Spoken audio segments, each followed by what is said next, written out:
প্রিয় দর্শক, আসসালামু আলাইকুম। দর্শক, আপনাদের প্রীতি ও শুভেচ্ছা জানিয়ে শুরু করছি নতুন একটি ভিডিও। তো আজকে এক মেয়ের জীবনের গল্প তুলে ধরব, যার নাম হচ্ছে রিয়া। রিয়া খুবই পর্দাশীল, ধার্মিক একটি মেয়ে। কিন্তু রিয়ার বিয়ে শাদী হচ্ছে না, কারণ তার পরিবারে শক্ত কোনো গার্ডিয়ান নেই। তার শুধু মা আছে, তাও আবার অসুস্থ। তার ছোট একটা ভাই আছে। তো রিয়াই সংসারটাকে অনেক কষ্ট করে চালিয়ে নিচ্ছে, কারণ রিয়াদের দেখার আর তেমন কেউ নেই। তো রিয়া যে বিয়ে শাদী করবে সেই অবস্থাও তাদের নেই। তার মামা, খালু, চাচা কেউ তাদের দেখে না। তার বাবা যখন মারা গেছে তারপর থেকেই তাদের থেকে আলাদা করে দিয়েছে, কারণ তারা গরিব, চলতে পারে না।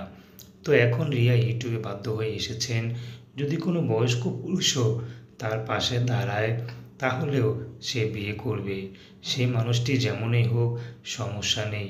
যদি তাকে সবসময় পর্দায় রাখে তাহলে অবশ্যই তার কাছে যেতে রাজি আছে।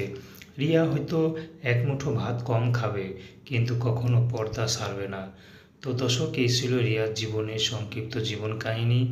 তো প্রেম, ভালোবাসা, সাহায্য, সহযোগিতা, বিয়ে শাদী করা একান্ত আপনাদের ব্যক্তিগত ব্যাপার।